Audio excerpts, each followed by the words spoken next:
Degradation of haem, ये हमारा topic है। तो हीम जो है वो पार्ट है हीमोग्लोबिन का, मायोग्लोबिन का और साइटोक्रोम का। ये डिफरेंट मॉलिक्यूल्स है जिसका हीम पार्ट है। तो हम मेनली बात करेंगे हीमोग्लोबिन के बारे में। मेनली उसी से हीम जो है वो बन जाते हैं। तो हीमोग्लोबिन कहाँ होता है? आरबीसी में होता है, ठीक है ना। आरबीसी में रेड ब्लड सेल्स जिनको हम आरबीसी भी कहते हैं या एरिथ्रोसाइट भी कहते हैं। तो रेड ब्लड सेल्स एक ऐसा सेल है जिसमें कोई भी ऑर्गेनेल नहीं होता। उसके बीच में ये एक बाइकॉन्केव सेल होता है।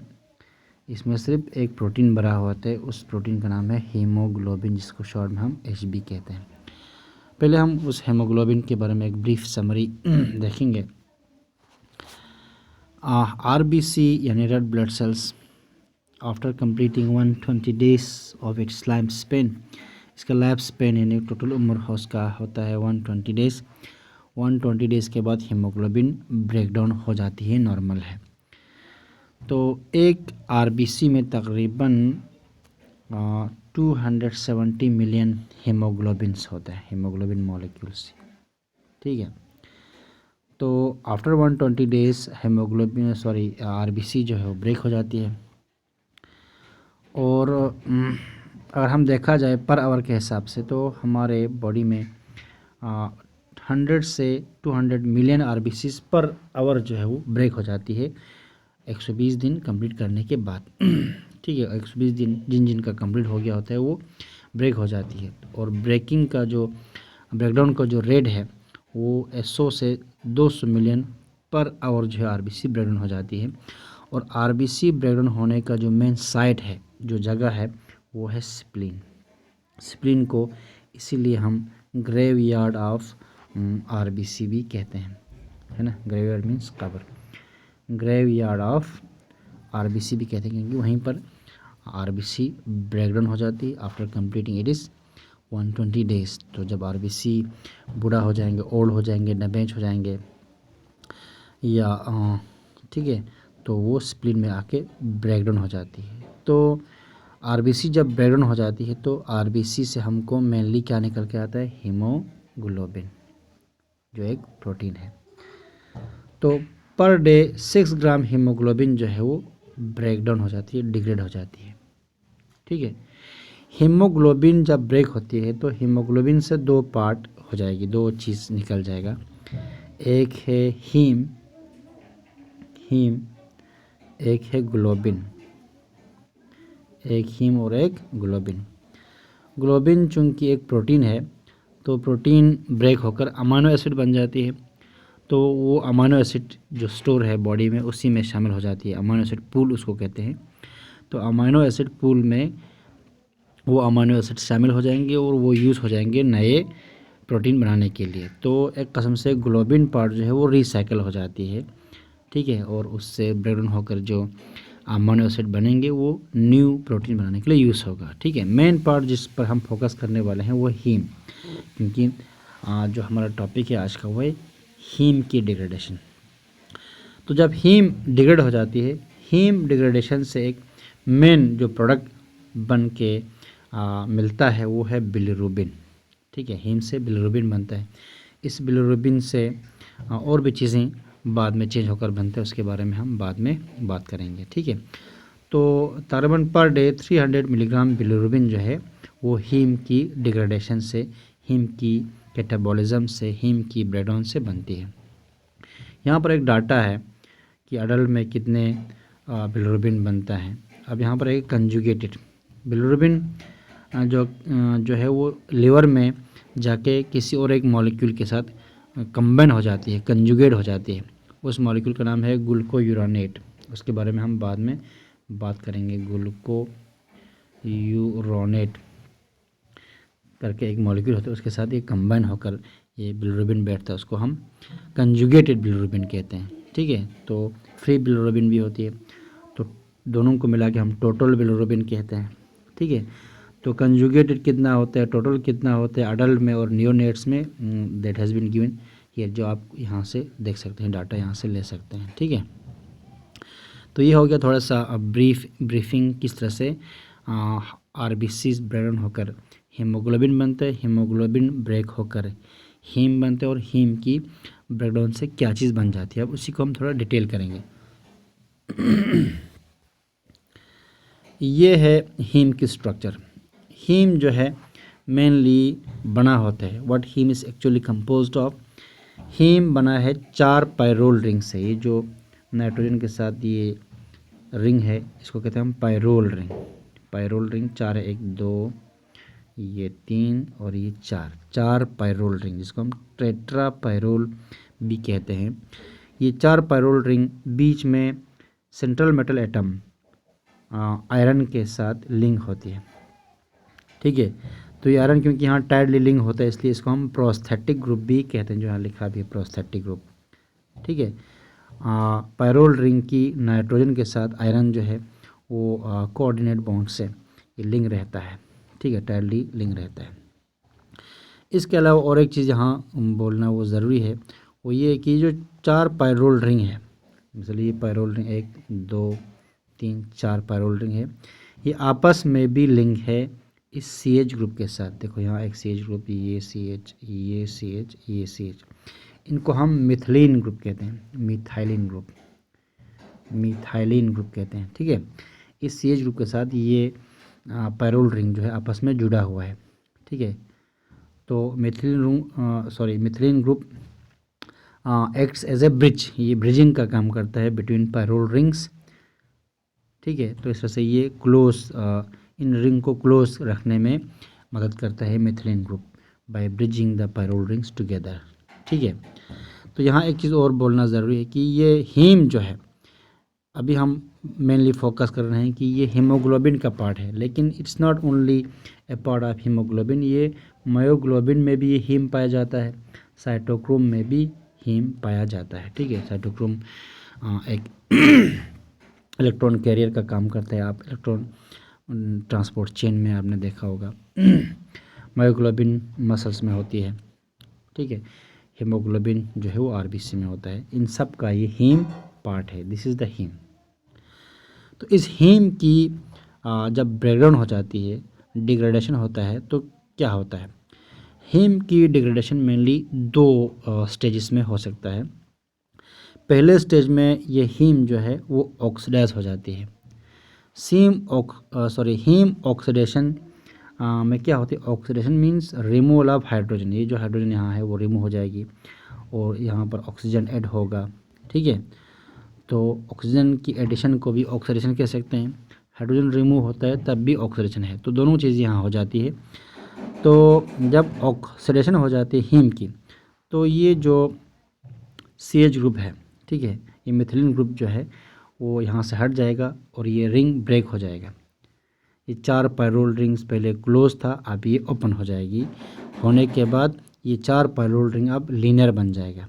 When the haem is oxidised at the methylene group, the 4 pyrrole rings becomes linear हो जाएगा। ठीक है, जब ये लीनियर हो जाता है तो उसी दौरान ये जो कार्बन है मिथिलीन का, ये कार्बन मोनोऑक्साइड के फॉर्म में रिमूव होगा, रिलीज होगा, फिर बाद में वो एक्सहेल होगी, हमारे सांस के साथ बाहर निकल जाएगा। यहाँ फिर ये आयरन भी बाहर निकलता है in the form of Fe3 positive, यानी फेरिक आयन के फॉर्म में ये रिमूव हो जाती है। पायरोल रिंग लीनियर हो गया। ठीक है, और वहाँ से क्या निकल गया, कार्बन मोनोऑक्साइड और आयरन। ठीक है, अब कार्बन मोनोऑक्साइड और आयरन निकलने के बाद जो पायरोल रिंग लीनियर हुआ उसका अब नाम बदल के हो जाएगी बिलीवर्डिन। उसको हम क्या कहेंगे, बिलीवर्डिन, यहाँ दिखाएंगे हम बिलीवर्डिन। ठीक है, तो ये जो रिंग अब यहाँ से ये चेन जो है ब्रेक हो गया है, अब ये लीनियर बन गया है। इस linear part of this linear pyrrole rings की जो चेन है, 4 पायरोल रिंग्स की जो चेन है लीनियर, उसको हम बिलीवर्डिन कहते हैं, जो एक ग्रीन कलर की पिगमेंट होती है। ठीक है, ओके। तो यहाँ लिखा भी है haem is oxidised the haem ring is opened by haem oxygenase. हाँ, यहाँ पर ये जो रिंग ब्रेकिंग का काम करता है एंजाइम, यानी हीम की ऑक्सीडेशन में जो एंजाइम रिस्पॉन्सिबल है वो है हीम ऑक्सीजनेज। तो आप एक तरह से कह सकते हैं कि heme gets oxidized with the help of heme oxygenase. ठीक है, the ring is open to form a linear chain of tetrapyrrole, this is called as biliverdin. In the mean time आपको carbon monoxide is released and iron is also released in the form of ferric ion Fe3 positive. ठीक है, एक और चीज़ वो जहाँ बताना ज़रूरी है कि ये जो हीम की डिग्रेडेशन है ये कहाँ होता है, यानी या उससे पहले हम जाएंगे तो आरबीसी की जो ब्रेकडाउन है वो कहाँ होती है। आरबीसी की ब्रेकडाउन होता है बच्चों सिप्लिन में। किसमें? सिप्लिन में होती है। ठीक है, सिप्लिन में आरबीसी ब्रेकडाउन हो जाती है। ठीक है, तो ब्रेकडाउन होने का एक ख़ास तरीका है और वो तरीका क्या है समझने का, तो स्प्लीन में होता है मैक्रोफाजेस और भी टिश्यूज़ में होते हैं मैक्रोफाजेस। मैक्रोफाजेस जो है वो आरबीसी को इनगल्फ करती है। मैक्रोफाज एक किस्म का वाइट ब्लड सेल है जो आरबीसी को इनगल्फ करती है। इनगल्फ में फेगोसाइटोसिस करती है, तो उसको फिर ब्रेकडाउन करते हैं आरबीसी को। ब्रेकडाउन करके वहाँ से ये जो हीम अलग करते हैं, फिर हीम के डिग्रेडेशन भी वहीं हो जाती है। ठीक है, स्प्लीन में हो जाती है।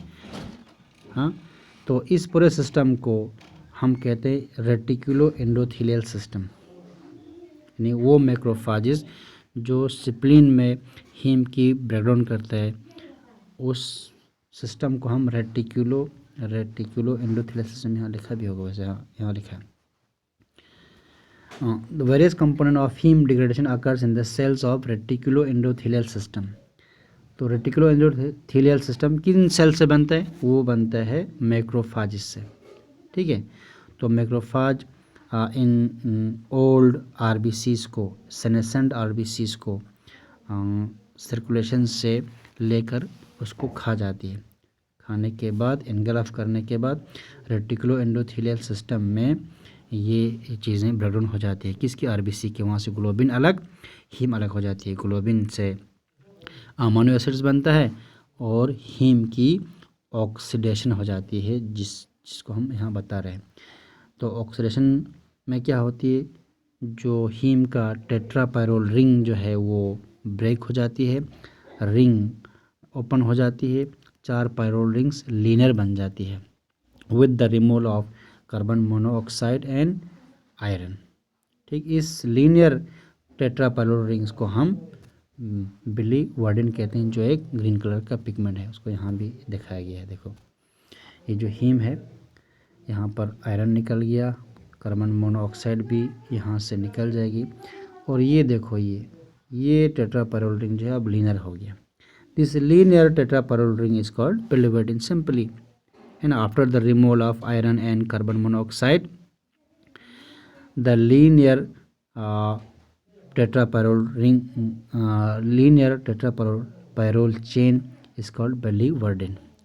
अब नेक्स्ट स्टेज में क्या होती है, यही बिलीवर्डिन जो है वो रिड्यूस हो जाती है। अब उल्टा हो जाएगा, रिड्यूस। पहले ऑक्सीडाइज हुआ था, अब रिड्यूस हो जाएंगे। रिडक्शन में क्या होती है, हाइड्रोजन ऐड हो जाती है। यहाँ पर आप देख रहे हो ये मिथाइलिन ग्रुप, दूसरा मिथाइलिन ग्रुप। ठीक है, इस पर हाइड्रोजन ऐड हो जाएगी। हाइड्रोजन डोनेट करेगा NADPH, तो हाइड्रोजन डोनेटेड बाय NADPH वो ऐड हो जाएगी इस मिथाइलिन ग्रुप पर। देखो यहाँ पर CH2 आ गया, ये हाइड्रोजन एक्स्ट्रा आ गया, वो NADPH से आ गया। तो addition of hydrogen is reduction. तो biliverdin is reduced, simply reduction हो जाती है एक मिथाइलिन ग्रुप की। बाकी सेम है, देखो कोई चेंज नहीं है, सेम है बिल्कुल, सिर्फ एक मिथाइलिन ग्रुप जो है वो रिड्यूस हो गया। तो अब नाम बदल जाएगी, नाम बिलीवर्डिन से हो जाएगा बिलीरुबिन हो जाएगी। तो बिलीवर्डिन से बिलीरुबिन कैसे बनते हैं? Simply by reduction of methylene group. Biliverdin जो एक ग्रीन कलर पिगमेंट है, बिलीरुबिन एक रेड ऑरेंज कलर का एक पिगमेंट है। ठीक है, ओके। तो यहाँ पर in the second stage the second bridging methylene, वो मिथाइलिन जो ब्रिज कर रहा था, इज रिड्यूस्ड। ठीक है, इसमें जो एंजाइम रेस्पॉन्सिबल हुआ है बिलिवर्डिन रिडक्टेस, जो बिलिवर्डिन को रिड्यूस कर रहा है, इसी वजह से इसका नाम बिलिवर्डिन रिडक्टेस हो गया एंजाइम का नाम, producing bilirubin. Green pigment बिलिवर्डिन is converted into A red orange colour bilirubin हो गया। ठीक है, यहाँ तक समझ आ गया, कोई मसला नहीं है। इसके बाद जो बिलिरुबिन बन गया, आप स्प्लीन में जो बिलिरुबिन बन गया, इसको अब ट्रांसपोर्ट होना है थ्रू ब्लड और इसको ले जाना है लिवर में। बिलिरुबिन को लिवर में ले जाना है। ठीक है, स्प्लीन से लिवर में ले जाने हैं, मगर किसके थ्रू जाएगा? ब्लड के थ्रू। तो यहाँ एक चीज़ आपको याद रखना है, ब्लड में 90% वाटर है, तो एनवायरनमेंट एक्वस है, पानी वाला है। लेकिन जो बिलिरुबिन में जो हाइड्रोकार्बन चेन्स है, यहाँ पर देखो आप बहुत सारे, इन हाइड्रोकार्बन चेन्स की वजह से बिलिरुबिन एक हाइड्रोफोबिक मॉलिक्यूल है। हाइड्रोफोबिक मॉलिक्यूल है, यानी पानी में ना मिलने वाला मॉलिक्यूल है। तो एक हाइड्रोफोबिक मॉलिक्यूल्स जो भी हो, अगर ब्लड के साथ ट्रांसपोर्ट होना है तो उनको एक मुश्किल पेश आ जाती है ना। तो उस मुश्किल को दूर करने के लिए एक सिस्टम है कि क्या है जनाब, तो ब्लड में एक प्रोटीन है, इसको कहते हैं हम क्या? Albumin. There is a protein in blood called as albumin. तो एल्ब्यूमिन के साथ कंबाइन होकर कोई भी हाइड्रोफोबिक चीज़ ट्रांसपोर्ट हो सकता है थ्रू ब्लड। तो यही होता है बिलिरुबिन के साथ भी। बिलिरुबिन खुद से तो हो जा नहीं सकता ट्रांसपोर्ट होकर, तो थ्रू ब्लड इसको ट्रांसपोर्ट करता है एल्ब्यूमिन। तो in combination with albumin bilirubin is transported from the spleen to the liver. ठीक है, तो ठीक है, तो वो एक बात हो गया। यहाँ पर एक समरी जो अब तक आपको बताया वही है कि ये आरबीसी है। After completing 120 days RBCs are broken down to form haemoglobin. RBC से हीमोग्लोबिन निकल के आएगा। हीमोग्लोबिन से जो ग्लोबिन पार्ट है उससे अमीनो एसिड बन गया, जो अमीनो एसिड पूल में गया वो रीयूज़ होगी नया प्रोटीन बनाने के लिए। जो हीम पार्ट है पहला ऑक्सीडाइज हो गया, तो उससे आयरन निकल के आया Fe3 पॉजिटिव फेरिक आयन के फॉर्म में। कार्बन मोनोऑक्साइड निकल गया, वो एक्सहेल हो गया, बन गया बिलीवर्डिन, जो एक ग्रीन कलर का पिगमेंट है। In the next step biliverdin is reduced with the help of biliverdin reductase to form bilirubin, जो एक रेड ऑरेंज कलर का पिगमेंट है। ठीक है, ये तो आपने समझ लिया। फिर ये बिलिरुबिन जो है in combination with albumin is transported from spleen to the liver, जो आपको मैंने बताया। ठीक है, ओके। लिवर में जाके ये बिलिरुबिन जो है वो किसी और एक मॉलिक्यूल के साथ कंबाइन हो जाती है, जो मैंने पहले शुरुआत में बताया कि कंजुगेशन हो जाती है। Conjugation means combined with some other molecule. एक मॉलिक्यूल है ग्लूकोयूरोनेट। ग्लूकोयूरोनिक एसिड है, एक तरह से एन आयोनिक फॉर्म है। Anionic form means negative ion form है। ग्लूकोयूरोनिक एसिड में ग्लूकोज पर एक कार्बोक्सिलिक एसिड होती है, कार्बन नंबर 6 का। ग्लूकोज पर नॉर्मली CH2OH ग्रुप होती है, CH2OH ग्रुप। ठीक है, तो वो कन्वर्ट होती है एक कार्बोक्सिलिक एसिड ग्रुप में, तो उसको कहते हैं हम ग्लूकोयूरोनिक एसिड। ठीक है, तो ग्लूकोयूरोनिक एसिड का ये हाइड्रोजन अगर प्रोटॉन की फॉर्म में रिमूव हो जाएगी तो यहाँ रहेगा क्या? C+O negative. ये नेगेटिव आयन के फॉर्म में जो है उसको ग्लूकोयूरोनेट कहते हैं। तो ग्लूकोयूरोनेट आमतौर पर कंबाइंड फॉर्म में होता है UDP के, उसको हम UDP ग्लूकोयूरोनिक एसिड भी कहते हैं या UDP ग्लूकोयूरोनेट कहते हैं। UDP means uridine diphosphate. ठीक है, ये एक्टिवेटेड फॉर्म में, एक्चुअली ग्लूकोयूरोनेट जो है वो एक्टिवेटेड फॉर्म में होता है। कोई भी चीज़ जब किसी के साथ कंबाइन होने हो तो पहले वो एक्टिवेट हो जाती है, तो यहाँ पर ये एक्टिवेटेड फॉर्म में है UDP के साथ कंबाइन होकर। तो ग्लूकोयूरोनेट UDP के साथ कंबाइन होकर बनता है UDP ग्लूकोयूरोनेट, या आप UDP ग्लूकोयूरोनिक एसिड भी कह सकते हैं। तो ये UDP ग्लूकोयूरोनेट जो है वो डोनर है ग्लूकोयूरोनेट को, जिसको भी ग्लूकोयूरोनेट ज़रूरत पड़ता है वो UDP उसको दे देता है। तो आप बिलिरुबिन के साथ कंबाइन होना है ग्लूकोयूरोनेट, तो बिलिरुबिन रिएक्ट करता है UDP ग्लूकोयूरोनेट के साथ, तो UDP अपना जो ग्लूकोयूरोनेट है वो बिलिरुबिन को देता है, तो बन गया बिलिरुबिन ग्लूकोयूरोनेट। मगर एक ग्लूकोयूरोनेट कंबाइन हो गया तो मोनोग्लूकोयूरोनेट, बिलिरुबिन मोनोग्लूकोयूरोनेट बन गया। यहाँ नेट लिखा है, एक्चुअली नेट है ग्लूकोयूरोनेट। ठीक है, UDP ग्लूकोयूरोनेट बन गया।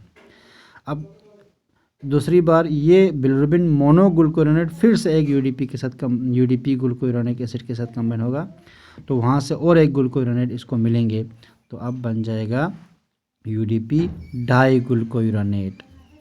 यूडीपी डाईग्लूकोयूरोनेट बन गया। इस बिलिरुबिन को आप कंजुगेटेड बिलिरुबिन कहते हैं। Conjugated bilirubin means bilirubin combined with glucuronate. तो ग्लूकोयूरोनेट कौन डोनेट करता है? यूडीपी करता है, ठीक है। तो यूडीपी ग्लूकोयूरोनेट के साथ कंबाइन होकर बिलिरुबिन से पहले बिलिरुबिन मोनोग्लूकोयूरोनेट बन जाती है। In the next step bilirubin monoglucuronate जो है अगेन एक और ग्लूकोयूरोनेट ले लेता है यूडीपी ग्लूकोयूरोनिक एसिड से, तो बन जाती है बिलिरुबिन डाईग्लूकोयूरोनेट बन जाती है। This is now called as conjugated glucuronate. वो कहाँ होता है? लिवर में। कहाँ होता है? लिवर में।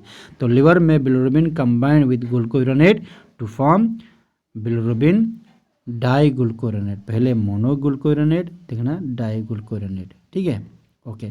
तो इस रिएक्शन को कैटलाइज करने के लिए एंजाइम है यहाँ पर यूडीपी ग्लूकोयूरोनाइल ट्रांसफरेज, ठीक है। ये पहला यूडीपी ग्लूकोयूरोनेट ट्रांसफरेज, ये दूसरा, ठीक है। बोथ द एंजाइम, ये एंजाइम दोनों एक ही एंजाइम दोनों रिएक्शन को कैटलाइज करती है। क्या करता है ये? ग्लूकोयूरोनेट को यूडीपी से लेकर बिलिरुबिन को हवाले कर देता है, तो बन जाती है यूडीपी मोनोग्लूकोयूरोनेट पहले स्टेज में, इसके बाद यूडीपी डाईग्लूकोयूरोनेट दूसरे स्टेज में बन जाती है, ठीक है। कहाँ पर? लिवर में। तो फिर लिवर में ये जो कंजुगेटेड ग्लूकोयूरोनेट जो है बिलिरुबिन ग्लूकोयूरोनेट जो है वो एक्सक्रीट होकर बाइल में आ जाती है। लिवर से किस में? बाइल में आ जाती है। लिवर में कंजुगेशन हो गया तो बन गया बिलिरुबिन से बिलिरुबिन डाईग्लूकोयूरोनेट, वहाँ से वो एक्सक्रीट होकर बाइल में आ जाती है। तो बाइल कहाँ स्टोर रहता है? बाइल रहता है गॉल ब्लैडर में, ठीक है। गॉल ब्लैडर में बाइल स्टोर रहता है। तो गॉल ब्लैडर से ये जो बाइल है वो आपको पता है ड्यूडेनम में स्मॉल इंटेस्टाइन के पहले पार्ट में ओपन हो जाती है। तो अल्टीमेटली ये बिलिरुबिन डाईग्लूकोयूरोनेट जाके कहाँ पहुँच गया? ये पहुँच गया आपकी स्मॉल इंटेस्टाइन में। कहाँ पहुँच गया? स्मॉल इंटेस्टाइन में पहुँच जाती है। थोड़ा सा यहाँ पर और एक ब्रीफली एक समराइज़ कर देते हैं चीज़ को। रेड ब्लड सेल्स ब्रेक हो गया स्प्लीन में, वहाँ से हीमोग्लोबिन अलग हो गया। हीमोग्लोबिन से हीम जो है वो टूटकर अमीनो एसिड बन गया ग्लोबिन जो है वो टूटकर अमीनो एसिड बन गया। जो हीम पार्ट है पहले हीम ऑक्सीजनेज की मदद से ऑक्सीडाइज होकर बिलिवर्डिन बन गया, एक ग्रीन कलर का पिगमेंट। उस दौरान आयरन रिलीज हो गया और कार्बन मोनोऑक्साइड रिलीज हो गया, ठीक है। आयरन स्टोर रहता है और कार्बन मोनोऑक्साइड जो है वो एक्सेल हो जाती है। फिर बिलिवर्डिन रिडक्टेज की मदद से ये रिड्यूस हो जाती है, बन जाते हैं बिलिरुबिन। बिलिरुबिन हाइड्रोफोबिक होने की वजह से वो ट्रांसपोर्ट नहीं हो सकता था, फिर वो एल्ब्यूमिन के साथ कंबाइन होकर ब्लड में ट्रांसपोर्ट किया करके कहाँ पहुँचा? लिवर में। लिवर में बिलिरुबिन की होगी कंजुगेशन, तो बन गया बिलिरुबिन से बिलिरुबिन डाईग्लूकोयूरोनेट 1, 2। एंजाइम का नाम है यूडीपी ग्लूकोयूरोनेल ट्रांसफरेज 1 और 2, ठीक है। तो वहाँ से ये कहाँ गया? गॉल ब्लैडर में। गॉल ब्लैडर से कहाँ जाएगा? स्मॉल इंटेस्टाइन में। देखो आप यहाँ पर ये जो गॉल ब्लैडर से ये बिलिरुबिन डाईग्लूकोयूरोनेट जो है वो गॉल ब्लैडर से थ्रू हेपेटिक डक्ट जो है वो कहाँ पहुँच गया? स्मॉल इंटेस्टाइन में। स्मॉल इंटेस्टाइन में हो जाती है डीकंजुगेशन, उल्टा हो जाती है। पहले कंबाइन हो गया था, अब ये अलग हो जाएंगे। ग्लूकोयूरोनेट कंबाइन हो गया था, अब अलग हो जाएंगे।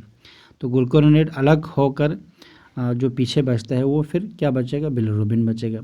बिलिरुबिन फिर जो स्मॉल इंटेस्टाइन में हमारा रेजिडेंट बैक्टीरिया होता है, ई कोलाई बैक्टीरिया जो हमारा रेजिडेंट बैक्टीरिया इंटेस्टाइन में रहता है, वो उस बिलिरुबिन को कन्वर्ट करता है यूरोबिलिनोजिन में।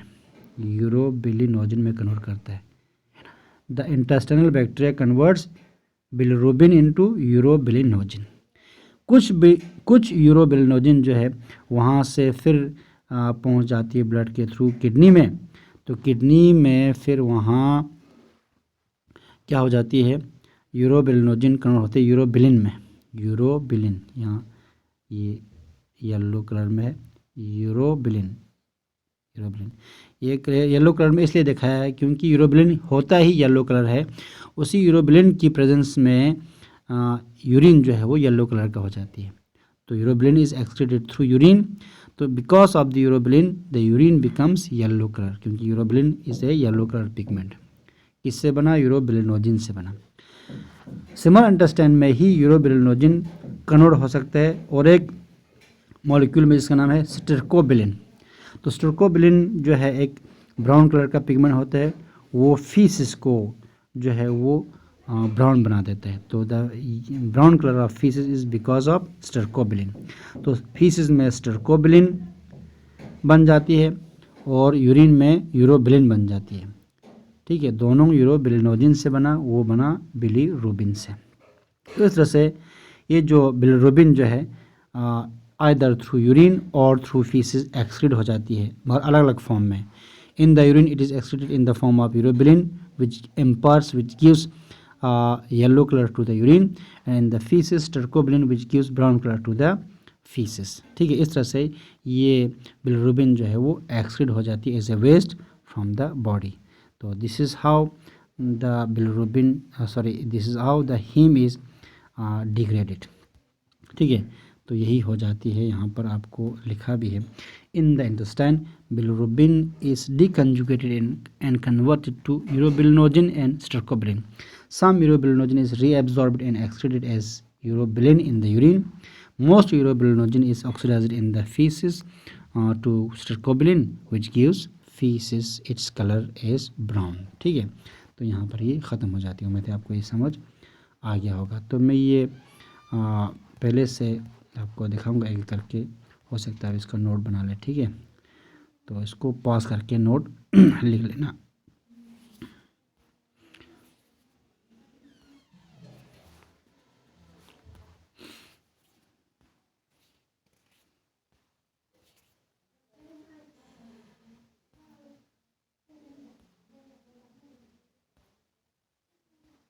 ठीक है, ओके।